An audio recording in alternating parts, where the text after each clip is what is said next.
వీడు Samuel. I've got the joy, joy, joy, joy down in my heart. Down in my heart. మహిమ కలుగును గాక. యేసు క్రీస్తు శుభనామమున మీ అందరికీ వందనాలు తెలియజేస్తూ ఉన్నాను. ఈ యొక్క సమయంలో ప్రియులు శుభ గడియల్లో స్థలానికి కూడి రావటం మనకును ఈ ప్రియ కుటుంబానికి దేవుడు ఎంతో చక్కని ఆశీర్వాదం అనుగ్రహిస్తూ ఉన్నారు. కుటుంబంలో మరి అమ్మాయి యొక్క పావని యొక్క తల్లిదండ్రులు విజయ్ కుమార్ గారు, అలాగే సంజయ్ గారు దేవుని యొక్క సేవకురాలు దీన్ని ప్రేమించి మరి అల్లుడు గారికి, కుమార్తెకు, మనవడికి చక్కని నూతన వస్త్రాలను తీసుకొని వచ్చారు. ఈ యొక్క సందర్భంలో దేవుడు వీటిని వారు ధరించుట కొరకు వీటి కొరకై మనం ప్రార్థన చేద్దాం. వీరి ఇంకను దేవుడు అనేక ఆశీర్వాదాలు, దీవెనలు కుమ్మరించినట్లుగా శాంతి, సమాధానం, నెమ్మది, ఆరోగ్యం, దీర్ఘాయుష్యం అనుగ్రహించినట్లుగా దేవుని కృపలో వారు వర్ధిల్లున్నట్లుగా మనం ప్రార్థించుదాం. అందరూ కళ్ళు మూసుకొనండి. మహాగణుడా, మహోన్నతుడా, సర్వశక్తిమంతుడా, సకల ఆశీర్వాదములకు కారకుడా, మా ప్రియ రక్షకుడు అయిన యేసు ప్రభువా, నీ పాదములకు స్తోత్రాలు. ఇదిగో నాయన, ఈ యొక్క సమయమందు మా ప్రియులు నీ సేవకులు నాయన విజయ్ కుమార్ గారు, అలాగే ప్రభువా వారి యొక్క సతీమణి, అలాగే ప్రభు మా ప్రియులు మార్క్ గారు వారి యొక్క సతీమణికి నీవు అనుగ్రహించినటువంటి సంతానం ఇదిగో ప్రభువా ఏకాంగులైనటువంటి ఆశీర్వాదం పావనిని ప్రభువా సంసారులుగా తీర్చిదిద్ది చక్కని సంతానం ఇదిగో ప్రభువా తండ్రి శ్రేష్టమైనటువంటి కుమారుణ్ణి స్వాస్థ్యముగా నీవు అనుగ్రహింపు చేసినందుకే స్తోత్రాలు. 6 నెలలు ఆ యొక్క కుమారుడు ప్రభా వయసునందు జ్ఞానమందు ఎదుగుతున్న ఇదిగో నాయన దినమందు చక్కని ప్రభా అతడు పాలు మాత్రమే త్రాగకుండా బలమైన ఆహారం తండ్రి భౌతికమైనటువంటి ఆహారమును అన్నప్రాసనమును ప్రభా చేయుటకు మేమందరము నీ దాసులముగా కుటుంబ సభ్యులుగా ఇక్కడ కూడి ఉన్నటువంటి వారందరం ఈ కుటుంబం కొరకు ప్రార్థిస్తూ ఉన్నాం. మీరు దీవించండి. ఇదిగో నాయన ఈ దాసులు విజయ్ కుమార్ గారు మా ప్రభా సతీమణి ఈ యొక్క నూతన దంపతులను అలాగే ప్రభా ఈ యొక్క నాయన తండ్రి అభివృద్ధి చెంది ఫలించినటువంటి ఈ యొక్క కుటుంబాన్ని ప్రేమించి తీసుకుని వచ్చినటువంటి నూతన వస్త్రాలను మీరు దీవించండి నాయన. వీటిని ప్రభా ప్రతిష్ఠించుచున్నాం. వీటిని వీరు ధరిస్తూ ఉండగా నూతన ఆత్మతో, నూతన అభిషేకముతో, నూతన ప్రభా నీ యొక్క వరములతో వీరిని నింపండి. నూతన ఆనందముతో నింపండి నాయన. నూతన వర్ధిల్లత, నూతన ప్రభా ఆ ప్రభా దేవానికి స్తోత్రం. నూతన ఆత్మను కలిగి మీరు జీవించడానికి, నూతన ఆత్మను పొంది ప్రభా వీరు నాయన నీలో ఎదగడానికి, ఆనందించుటకు, నీకు సాక్షులుగా ఉండడానికి సహాయం చేయమని వీరిని ఈ వస్త్రాలను నీ దయగల హస్తాలకు అప్పగిస్తూ నీకే మహిమ, ఘనత, ప్రభావములు ఆరోపిస్తూ యేసు క్రీస్తు అతి శ్రేష్టమైన నామమున ఈ ప్రార్థనలు అడిగి వేడుచున్నాము తండ్రి. ఆమేన్.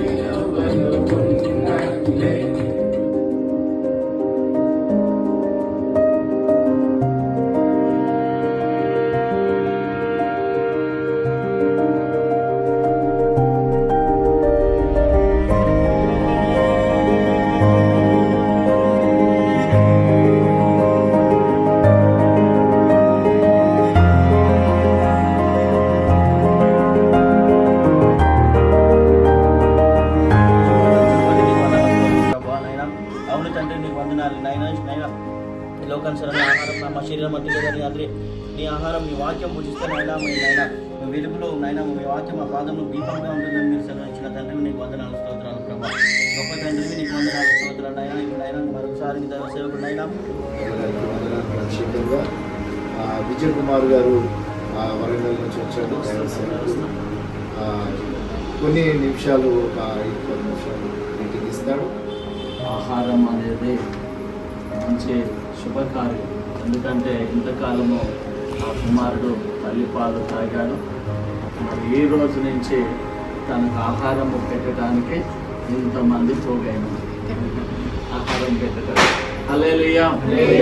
మరి ఆహారము అది ఎంతవరకు అతనికి శక్తిని కలగజేస్తుంది అంటే ఈ లోకంలో బ్రతకటానికి మాత్రం శక్తిని కలగజేస్తుంది. ఎందుకంటే ఈ లోకంలో బ్రతకటానికి మనిషికి ఆహారము, నీళ్ళు అవసరం, వస్త్రములు అవసరం. మరి పరలోకములో బ్రతకటానికి జీవాహారముతో కూడిన వాక్యము అవసరం. హల్లెలూయా. ఒక మనుషుణ్ణి రక్షించుకోవాలంటే దేవుడు మరొక మనుషుని ఎన్నుకుంటాడు. ఒక మనుషునికి రక్షణ కలగాలన్నా, ఒక మనుషునికి సమాధానం కలగాలన్నా, ఒక మనుషునికి సహాయము కావాలన్నా కానీ దేవుడు మరొక మనిషిని ఎన్నుకుంటేనే ఆ కార్యము జరుగుతుంది. లేకపోతే దేవుడే నాకు డైరెక్ట్గా చేయాలి అనుకుంటే అది కాని పని కాదు. హల్లెలూయా.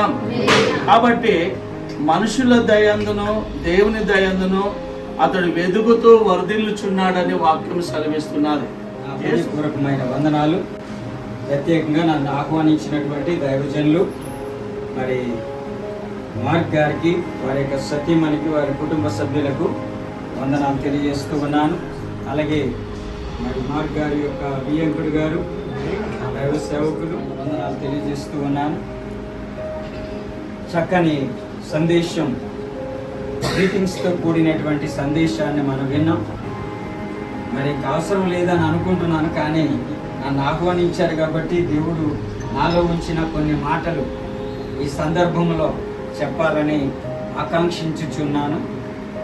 దేవుని యొక్క నామం పేరట మరి ప్రియులు ఆశీర్వాదం, అలాగే పావని, అలాగే వారి కుమారుడు ఆశ్రయ్కి కూడా మరి నా నిండు వందనాలు తెలియజేస్తూ ఉన్నాను.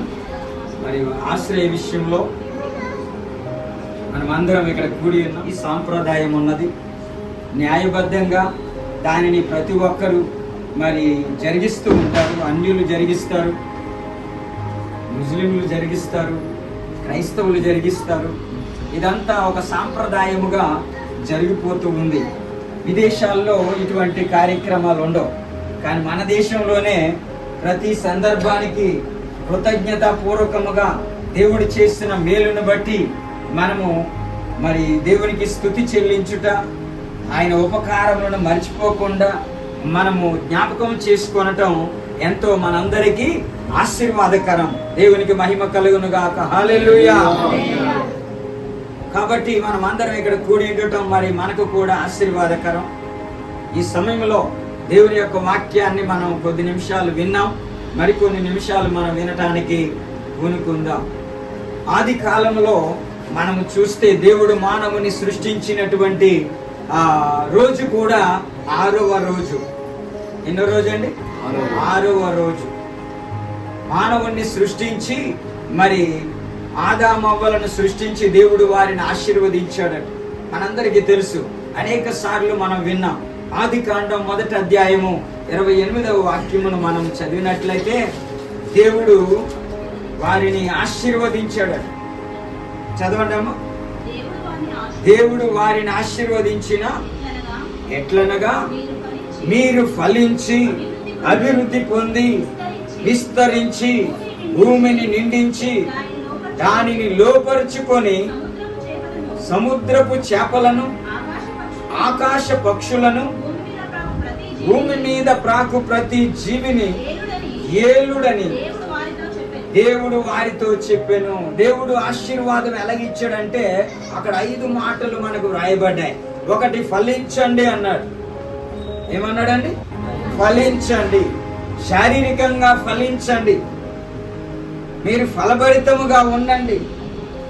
వివాహమైన తర్వాత చాలా మంది చెప్తారు, ఒక సంవత్సరం లేకపోతే సంవత్సరంన్నరకో ఏమవ్వాలా, ఒక కుమారునో కుమార్తెనో కనాలి, లేకపోతే వీళ్ళకి ఇంకా పిల్లలు పుట్టడం లేదు అని చాలా మంది ఏమంటారండి, ఇంకెప్పుడు మాకు మనవణ్ణి ఇస్తావు అని మాస్టర్ గారు లాంటి వాళ్ళు అనొచ్చు, పాస్టర్ గారు లాంటి వాళ్ళు అనొచ్చు, ఈ పాస్టర్ గారు లాంటి వాళ్ళు అనొచ్చు. ఎప్పుడు టైం ఎప్పుడు అని అడుగుతూ ఉంటారు. లేకపోతే ఇరుగు పొరుగు వారు కూడా అంటూ ఉంటారు, బంధుమిత్రాదులు అడుగుతూ ఉంటారు. కానీ దేవుడు వీరికి మరి ఎన్ని సంవత్సరాలు అయిందో నాకు తెలియదు, కానీ సంవత్సరం లోపలే దేవుడు ఒక ఫలాన్ని ఫలింపునిచ్చాడు. మీరు ఫలించండి అన్నాడు దేవుడు. మొదట శారీరకంగా ఫలించారు వీరు, ఆత్మీయముగా కూడా ఫలించచ్చు. దేవునిలో ఎదుగుతూ ఉన్నారు. ఇంకా ఎదగాలని మనమందరం కూడా వారి నిమిత్తం ప్రార్థన చేద్దాం. దేవుడి వారిని ఆ విధముగా ఆశీర్వదించి ఫలింపచేయునుగాక. హల్లెలూయా. మీరు ఫలించండి అన్నాడు మొదటిది. ఆ తర్వాత అభివృద్ధి పొందండి అన్నాడు. రెండోది అభివృద్ధి పొందండి. మీరు ఫలించుచు ఏం చేయాలంటే అభివృద్ధి పొందుచు ఉండాలి. అలాగే కుటుంబ రీత్యా లేదా సామాజికంగా, ఆర్థికముగా, ఆత్మీయముగా అభివృద్ధి పొందండి అని అంటున్నాడు. వాళ్ళు అభివృద్ధి పొందులాగున మనం అందరం ప్రార్థిద్దాం. అభివృద్ధి పొందాలి. అభివృద్ధి లేకపోతే ఎన్ని సంవత్సరాల నుంచి చూస్తున్నామో అప్పుడే ఇలాగే ఉన్నావు, ఇప్పుడు ఇలాగే ఉన్నావు అని అంటారు కొంతమంది. ఏదో ఒక రకంగా మనం ఏం చేయాలా? అభివృద్ధి పొందుతూ ఉండాలి. పుట్టిన పిల్లలు ఎదుగుతూ ఉంటారు, సంవత్సరానికి ఎదుగుతూ ఉంటారు. మనం అప్పుడప్పుడు చూసినప్పుడు ఇంత పెద్దవాడయ్యాడా, ఇంత పెద్దగా అయిపోయింది మీ అమ్మాయి, నేను ఆశ్చర్యపోతున్నాను, గుర్తుపట్టలేకపోయాను అంటూ ఉంటారు చాలా మంది కదా. కాబట్టి మనం అభివృద్ధి పొందుతూ ఉండాలి. శారీరకంగా అభివృద్ధి పొందాలి, ఆత్మీయముగా అభివృద్ధి పొందాలి, భౌతికముగా అభివృద్ధి పొందాలి, సామాజికంగా అభివృద్ధి పొందాలి, అలాగే ఆర్థికముగా అభివృద్ధి పొందాలి. ఈ విధముగా అభివృద్ధి అనేటటువంటిది చాలా మంది మరి కోరుకునేటటువంటిది. అన్ని విధాల అభివృద్ధి పొందమని, అన్ని విషయములలో అభివృద్ధి పొందాలని దేవుడు ఆశిస్తూ ఉన్నాడు. కాబట్టి దేవుడు ఇచ్చినటువంటి ఆ యొక్క ఆశీర్వాదం ఏమిటంటే మొదటిది ఫలించండి, రెండవది అభివృద్ధి పొందండి, మూడవది విస్తరించండి అన్నాడు. చెరువు దగ్గర అక్కడి నుంచి ఇక్కడికి విస్తరించారు. ఇక్కడ అంచి పిల్లలు కూడా అక్కడక్కడికి విస్తరిస్తూ ఉన్నారు. మన పిల్లలు ఇంకా వీరి పిల్లలు ఆయా దేశాలు భూదిగంతముల వరకు విస్తరిస్తారు. కొంతమంది పిల్లలు అమెరికాలో, యూకేలో, ఆస్ట్రేలియాలో, న్యూజిలాండ్లో, ఇంకా అక్కడక్కడ కెనడాలో చాలా దేశాల్లో ఉంటూ ఉన్నారు. ఎందుకు? ఇక్కడి నుంచి అక్కడికి విస్తరిస్తున్నారు అభివృద్ధి చెందటానికి. దేవుడిచ్చినటువంటి ఆశీర్వాదం అది. ఒకటి ఫలించి అభివృద్ధి పొందండి, రెండవది, మూడవది విస్తరించండి, నాలుగవది ఏమన్నాడండి? ఒకటి ఫలించండి, చెప్పాలంటే ఫలించి అభివృద్ధి పొంది విస్తరించి భూమిని నింపండి. సువార్తతో భూమి మీద సువార్త అందని ప్రాంతాలు ఎన్నో ఉన్నాయి. మన తెలంగాణ ప్రాంతంలో చాలా ఉన్నాయి. సువార్తతో దేవుని యొక్క ప్రేమతో నింపండి. మనుషులలో దేవుని ప్రేమ లేదు. దేవుని ప్రేమను ఎరుగక మరి జనులు నశించిపోతూ ఉన్నారు. నింపండి నింపండి అంటున్నాడు దేవుడు. దేంతో నింపుతారు? మనుషులతోనే కాదు, మనుషులలో దేవుని ఆత్మతో మనము నింపాలి. దేవుని ఆత్మను గురించి ప్రకటించాలి, పరిశుద్ధతను గురించి ప్రకటించాలి, దేవుని ప్రేమను గురించి ప్రకటించాలి. ఆ విధముగా మనుషులను దేవుని ఆత్మతో నింపాలి. ఏలుడి అని అన్నాడు. ఐదవది ఏమన్నాడండి? భూమి మీద ఉన్న వారిని, భూమి మీద ఉన్నటువంటి జీవులను మనము ఏలాలి. దుష్ట శక్తులు ఉండొచ్చు, దురాత్మ శక్తులు ఉండొచ్చు, అంధకార శక్తులు ఉండొచ్చు, వాటన్నిటిని కూడా ఏలేటటువంటి అధికారాన్ని దేవుడు మనకు అనుగ్రహించాడు. మనము ఏలాలి అని ఏలమంటున్నాడు దేవుడు. మొదటి మాటలో ఫలించండి అన్నాడు. ఈ ఆశీర్వాదం పావని గారు ఫలించారు. ఇంకా మిగతావి కూడా వారు పొందుకుంటూ దేవునికి కృతజ్ఞులై జీవించాలని మనము దశ. ఇది ఈ పిల్లలు ఉన్న దశ. మూడవది యవ్వన దశ. యవ్వన దశలో ఇంకా మంచి చెడులు బాగా తెలుస్తాయి. యవ్వన దశలోనే వివాహం చేసుకుంటారు, పిల్లలను కంటారు, వారిని పెంచుతారు. ఇప్పుడు ఆశీర్వాదం పావని యవ్వన దశలోనే వివాహం చేసుకొని పిల్లలను కంటూ ఉన్నారు, పెంచుతూ ఉన్నారు. ఆ తర్వాత నాలుగవ దశ కౌమార దశ, అంటే పిల్లలను కానీ వాళ్ళు ఎదుగుచూ ఉన్నప్పుడు ఉన్నటువంటి దశ. ఐదవ దశ వృద్ధాప్య దశ. ఇక వృద్ధులు అయిపోతారు, వాళ్ళ పిల్లలకి పెళ్లిళ్ళు చేసి వృద్ధాప్యంలో ఉంటారు. ఇంజెక్షన్స్, కొన్ని మెడిసిన్స్ అన్ని కూడా, టాబ్లెట్స్, ఇవన్నీ క్యాప్స్, ఇవన్నీ కూడా వచ్చాయి. ఎక్కువ దాన్ని డెవలప్ చేశారు. ప్రియమైన సహోదరి సహోదరులారా, దేవుని వాక్యం వినుచున్నటువంటి వారులారా, తల్లి పాలు ఎంతో శ్రేష్టమైనది. అలాగే ఆ పిల్లలు పెరిగిన తరువాత బైబిల్ గ్రంథంలో రాయబడింది, వాక్యము పాలతో పోల్చాడండి. అలాగే ఎదుగుతూ ఉన్నప్పుడు సండే స్కూల్కు కూడా పంపించి కొన్ని విషయాలు వారికి నేర్పించారు. సండే స్కూల్కి వెళ్ళేటటువంటి పిల్లల విషయంలో ఒక మాట చెప్పి నేను ముగిస్తాను. ఒకసారి ఒక పిల్లవాడు సండే స్కూల్కి వెళ్ళే వస్తూ ఉన్నాడు. నాస్తికుడు ఒకడు ఉన్నాడు, దేవుడు అంటే నమ్మడు. వాడు చాలా జ్ఞానవంతుడు, పండితుడు, చాలా పెద్ద చదువులు చదివాడు. అతడు అన్నాడంట, బాబు ఇటు రా అని చెప్పి ప్రక్కకు పిలిచి, నువ్వేం నేర్చుకుంటావు సండే స్కూల్లో అని అడిగాడట.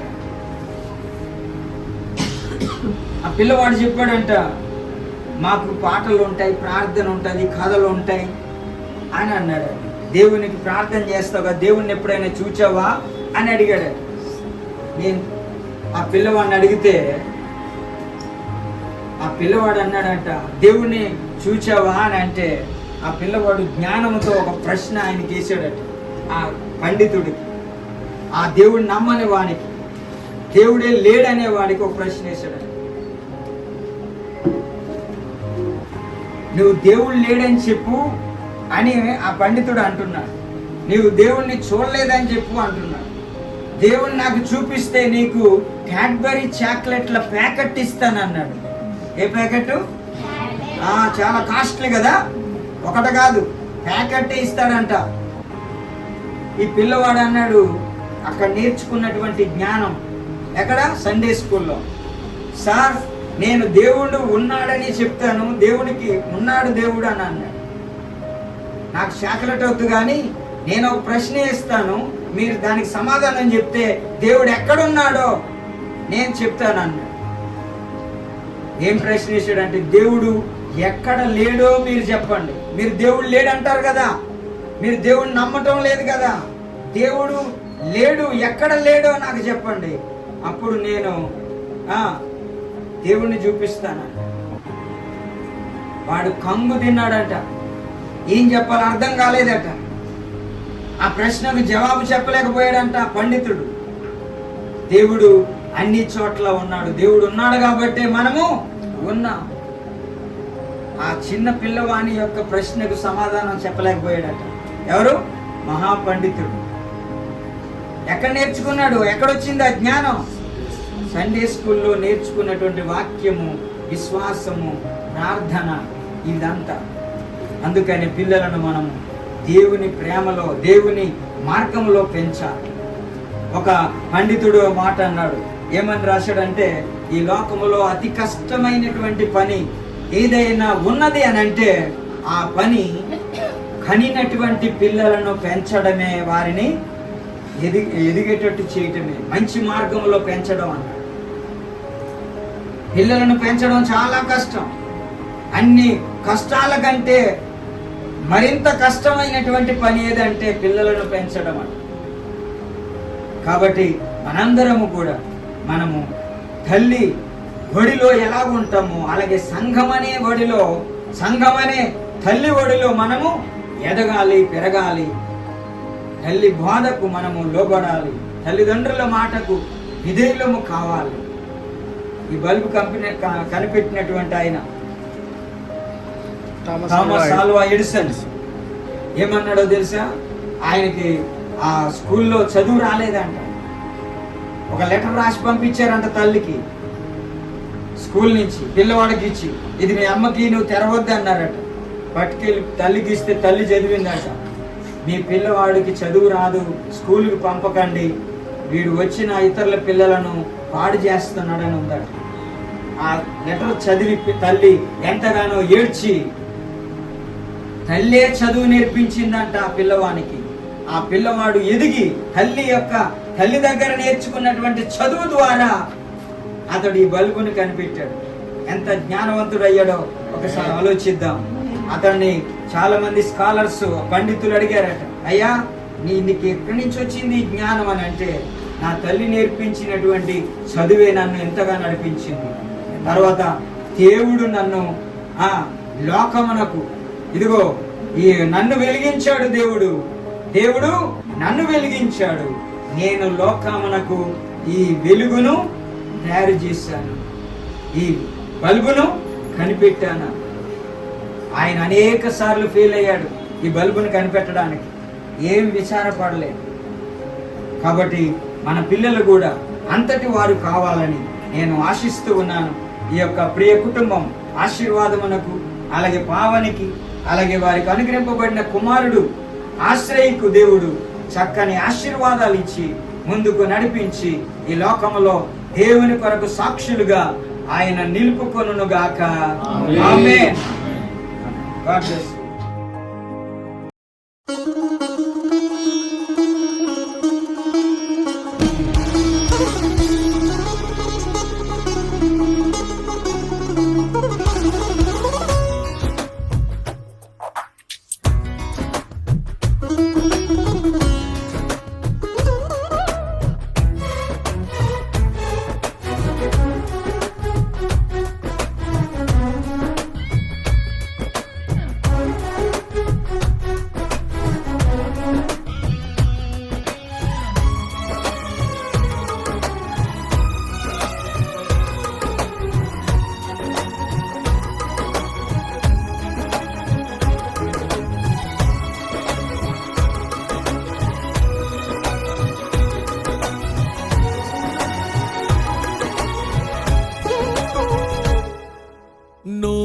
నూతనమైన కృపా, నవనూతనమైన కృపా, శాశ్వతమైన కృపా, బహు ఉన్నతమైన కృపా, నిరంతరం నాపై చూపినా నిత్య తేజుడా యేసయ్యా. నీ వాత్సల్యమే నాపై చూపిల్చిన, నీ ప్రేమను వివరించనా, నన్ను నీ కోసమే ఇలా బ్రతికిల్చిన జీవాధిపతి నీవయ్యా. ఇదే కదా నీలో పరవశం, మరువలేని తీయని జ్ఞాపకం. నూతనమైన కృపా, నవనూతనమైన కృపా,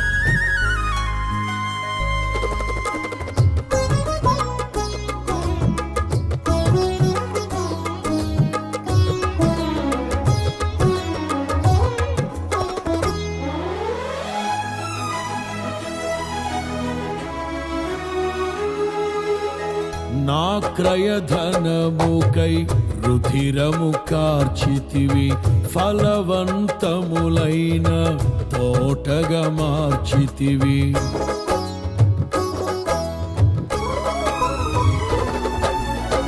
నా క్రయధనముకై రుధిరము కార్చితివి, ఫలవంతములైన తోటగా మార్చితివి. ఫలితము కొరకైన శోధన కలిగినను, ప్రతిఫలముగా నాకు ఘనతను నియమించి, ఆశ్చర్యకరమైన ఆదరణ కలిగిల్చి, అన్ని వేళలయందు ఆశ్రయమైనావు. ఎంతగా కీర్తించిన నీ రుణమే నే తీర్చగలనా, ఇదే కదా నీలో పరవశం, మరువలేని తీయని జ్ఞాపకం. నూతనమైన కృపా, నవనూతనమైన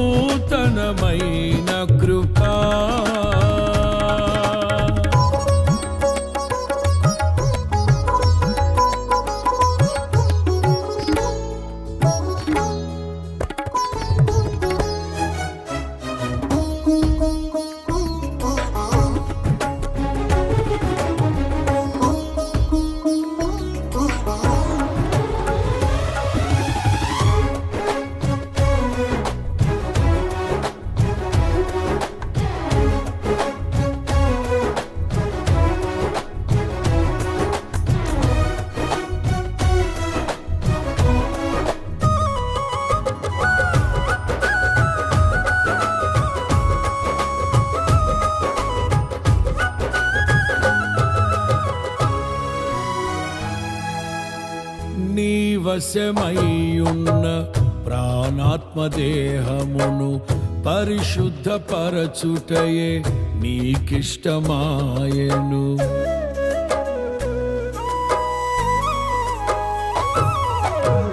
నీ వశమయ్యున్న ప్రాణాత్మదేహమును పరిశుద్ధపరచుటయే